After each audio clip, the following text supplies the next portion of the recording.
In previous two lectures, we have discussed principle of least action in detail.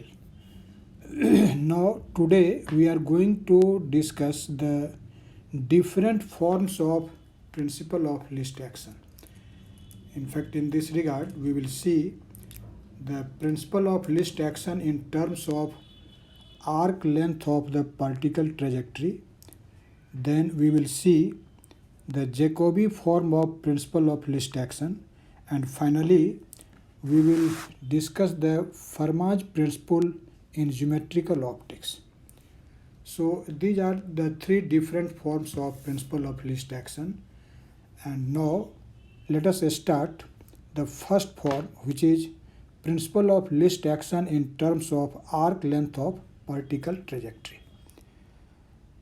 For simplicity, we consider that our system consists of only one particle of mass m, and it is moving along an arbitrary trajectory. Let us consider this is the trajectory along which our particle is moving, and we consider an element of this trajectory. Let us say this element has a length ds, and this arc length ds of this trajectory is covered by the particle in a very short interval of time dt. We consider it.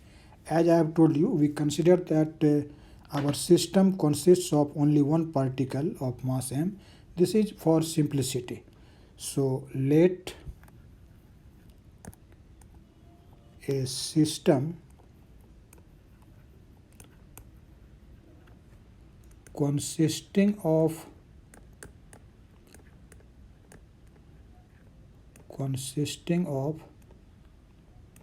only one particle of mass m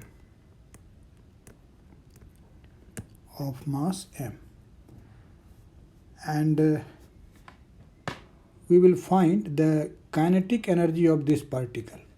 As you can see, I have considered that this particle is following an arbitrary trajectory shown in this figure, and this arc length ds is covered by the particle in time dt. So you can define at this time t what will be the speed of the particle. So speed of the particle at time t, or you may also call that this is speed of the particle between time t and t plus dt. In this time interval dt, its speed is constant and it is v at time t. If we consider that this speed is v, then v will be what? This will be simply ds by dt, as you know. Now we can find the kinetic energy of this particle. You can see kinetic energy of the particle. What will be the kinetic energy of the particle? If you denote the kinetic energy by the symbol T, you know this kinetic energy will be half mv square. And as v has been defined in this way, that is, this is ds dt, so this can be written as half m ds by dt whole square. Now from this expression you can find the time interval dt. So from this equation you can easily see what will be the time interval dt. This will be simply a square root of m over 2t times ds. This is actually the time interval dt during which the particle covers an arc length ds along this arbitrary trajectory. Now you know what is principle of least action. We have seen that the capital delta variation of twice of the kinetic energy of the time integral of twice of the kinetic energy vanishes in accordance with the principle of least action. So you can say that according to principle of least action, if we consider that the particle starts its motion at this time t1 and finishes its motion at this time t2, then in this time interval t2 minus t1, in accordance with the principle of least action, you can write capital delta operated on integral from t1 to t2 twice of kinetic energy, that is 2t dt, is equal to 0. Now we will substitute the value of dt here, which we have obtained in this equation 1 in terms of the arc length ds. So after substituting this value, what will be your result? You can see this will be delta integral from t1 to t2 2t, and dt is what? You can see dt is a square root of m over 2t ds. So now this time interval t1 t2 is not significant here, so you can now omit this time interval t1 and the time limit t1 and t2, because now the integration is with respect to s. So using this equation 1 here, we have obtained this result. Now let us simplify it. As here is in denominator there is a square root of 2t and in numerator there is 2t. So in numerator there will be now a square root of 2t.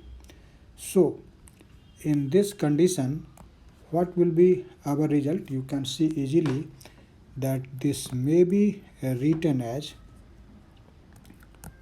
delta integral a square root of 2mt ds equal to 0.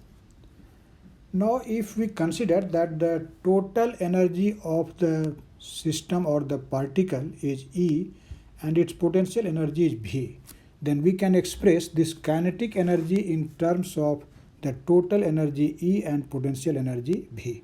So let E equal to total energy of the particle,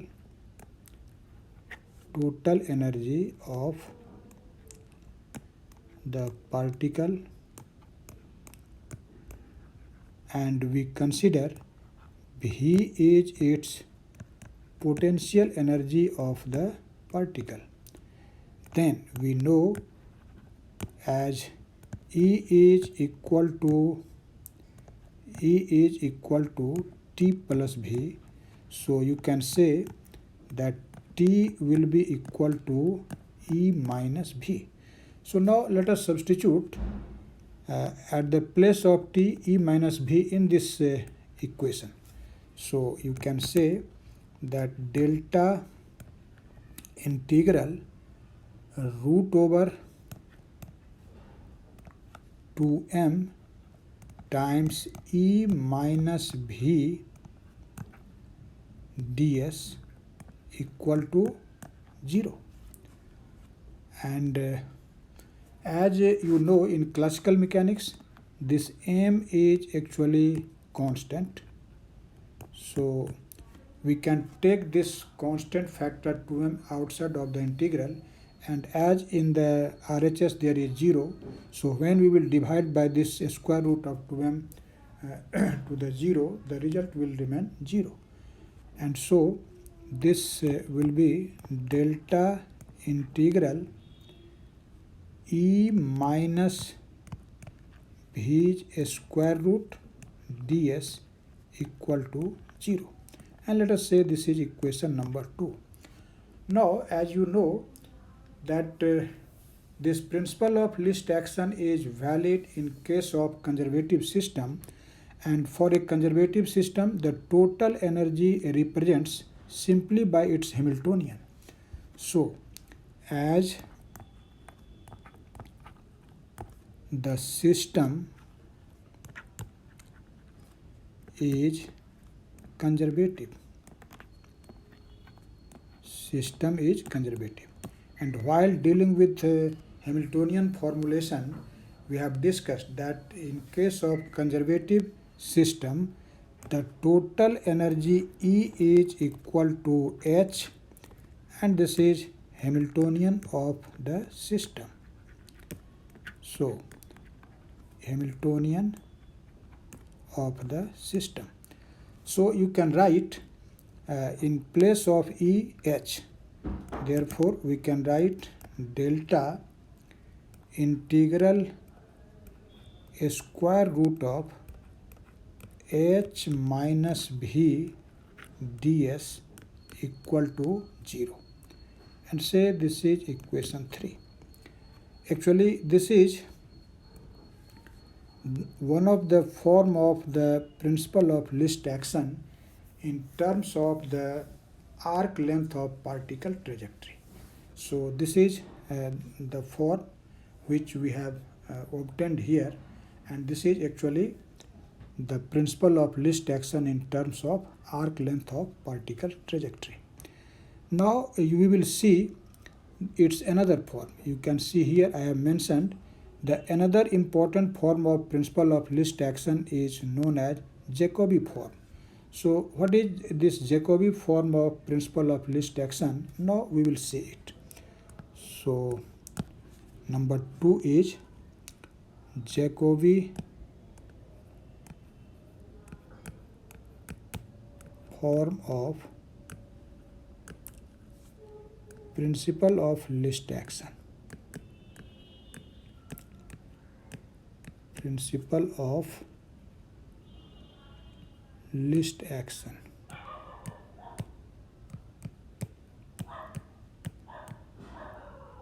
Principle of least action. Now we relax the condition that our system consists of only one particle. Now let us consider the system consists of a large number of particles. You may say that it consists of n particles. In fact, in this condition, you have already studied in case of Lagrangian formulation. I have discussed it in very detail, how the kinetic energy of the system can be expressed in terms of generalized coordinates. We have already studied it in Lagrangian formulation of mechanics. So now we consider our system consists of a large number of particles, and in that condition, first of all, we will express the kinetic energy of the system in terms of generalized coordinates, and then we will define a particular parameter, and in terms of that particular parameter you will see we can express the principle of least action, which will be called Jacobi form of principle of least action. So in this case, the kinetic energy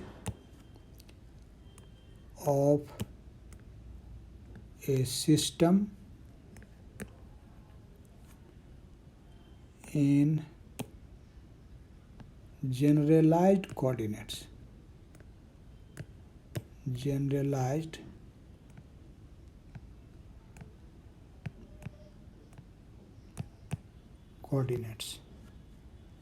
is expressed as I hope you must remember this result when I was actually discussing the Lagrangian formulation of mechanics, where I have already discussed this important result. So you can see this T is equal to half summation over I comma k MIK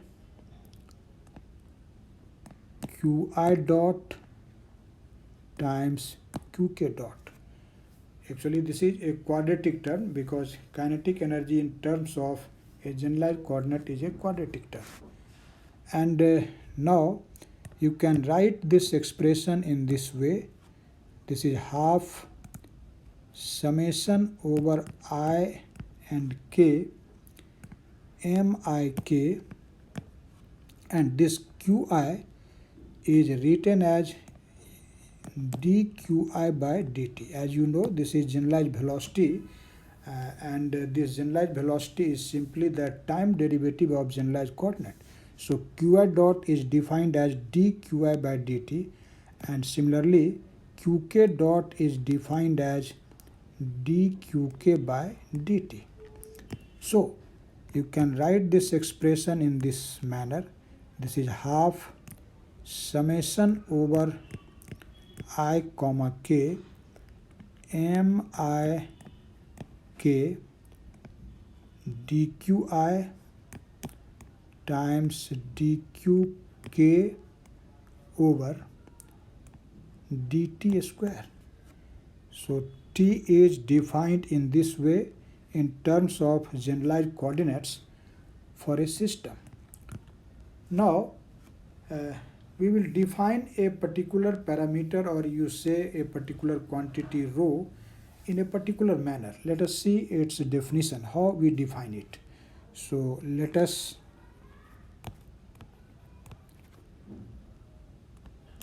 introduce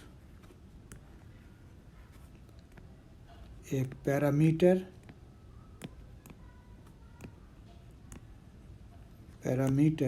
rho defined as, this parameter rho we define in this manner. Let us see here. D rho square is equal to summation over I and k mik dqi times dqk. We define this parameter rho in this way. Say this is equation number 2. You must remember it. This is just an arbitrary definition of this parameter rho. Now by the use of this parameter, the expression for kinetic energy defined in this equation 1 will be what? You can see easily. We will simply write at the place of summation over ik mik dqi dqk d rho square.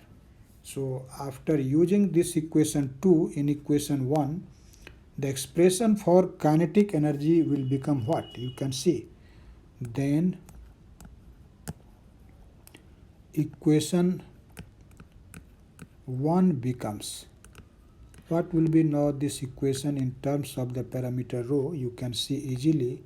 We can write t equal to half d rho by dt whole square. And again from here we will find the value of dt in terms of kinetic energy. So this dt will be now d rho over a square root of 2tt. You can see. Now we will express the principle of least action in terms of this arbitrary parameter rho which we have defined here. So you can say that, so the principle of least action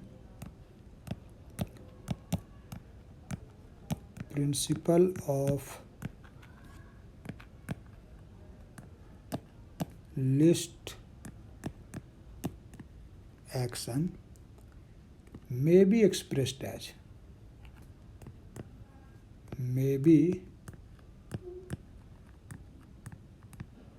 expressed as, you can see, you know, principle of least action is what? This is delta integral from t1 to t2 to t dt equal to 0. And now we will substitute the value of dt from here in this expression. So you can see this can be written as delta integral from t1 to t2 to t times dt, and dt is what? This is d rho over square root of 2t, and this will be equal to 0. Now you can see when you will simplify it, your result will be what? This will be delta integral from, now we will relax this limit, because now limits will be for rho, so this will be simply a square root of 2t d rho, and this will be equal to 0.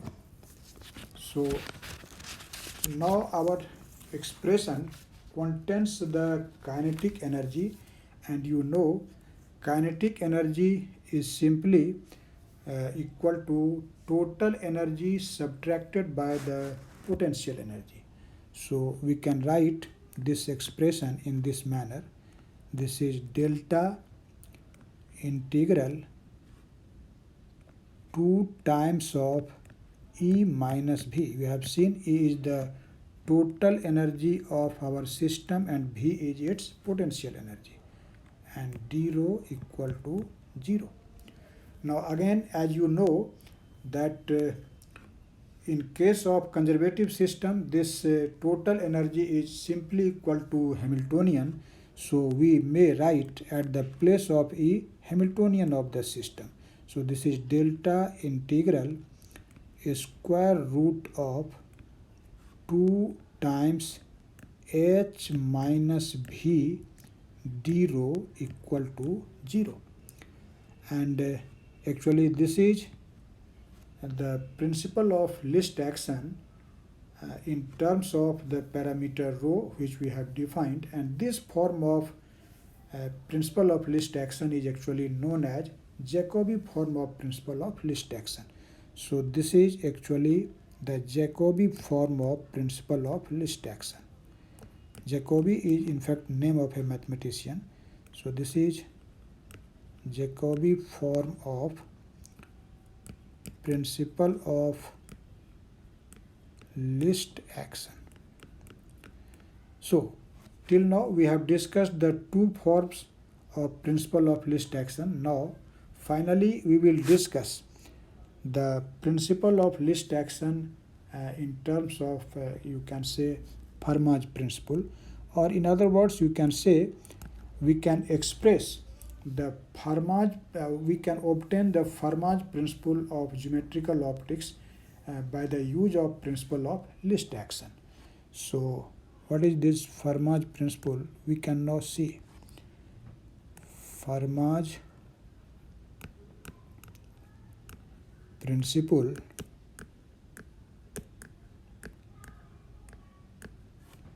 in geometrical optics. Geometrical optics. In fact, as we have seen that when our system is conservative, then actually the potential energy of the system is independent of generalized velocity. It depends only on position, and the coordinate transformation equation do not involve time explicitly, and in that condition you know summation over k pk qk dot is equal to 2t, and so in that condition the principle of least action is expressed in terms of kinetic energy T. So according to principle of least action, principle of least action, we know delta integral from t1 to t2 to t dt is equal to 0. Now as This 2 is a constant factor, so you can remove it, and this result can be written as delta integral from t1 to t2 t dt equal to 0.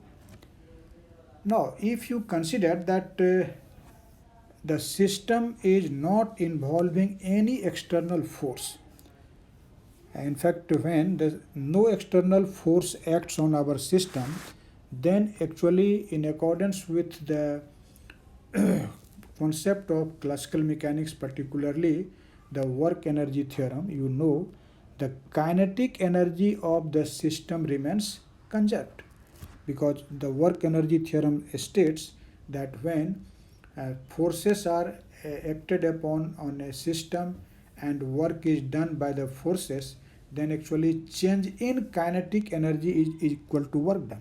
So as we are considering that no force is acting on our system, in that condition no work will be done, and when no work will be done, the kinetic energy will not change, and kinetic energy will not change means what? It means kinetic energy will remain conserved. So you can say if no external force acts on our system, then according to work energy theorem, change in kinetic energy delta T is equal to 0, because change in kinetic energy is actually equal to work done, and as no force is acting, so work done will be 0. And when you say that delta T is 0, it means what? It means T is equal to constant. So in this condition, you can take this T outside of the integral, and that will vanish, because in RHS there is 0. So in fact, in this condition, this equation which we have written above may now be written as delta integral from t1 to t2 dt is equal to 0. And so we can say that this result is delta, and now integral of dt, you know this will be t, and limits are t1 and t2, so this is 0, and finally we get delta t2 minus t1 is equal to 0. Actually this result is the necessary condition which leads to a very important principle which is called Fermat's principle in geometrical optics. So this, you can say, this implies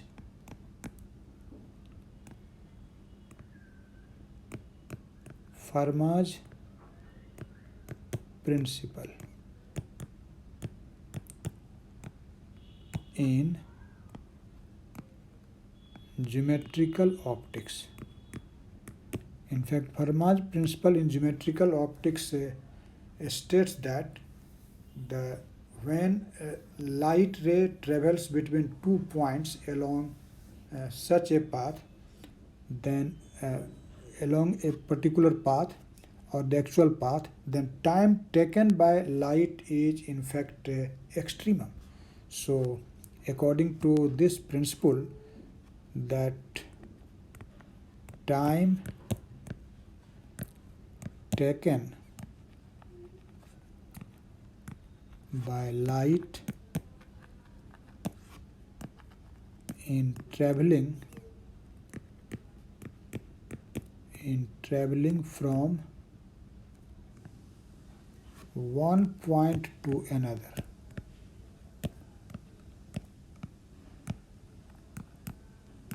another is extremum in comparison to the nearby paths. So you have seen these three forms of principle of least action. So now after these three lectures we have completed actually the principle of least action, and you will find this principle is very useful and it will be used several times while dealing with the concept of classical mechanics at several stages.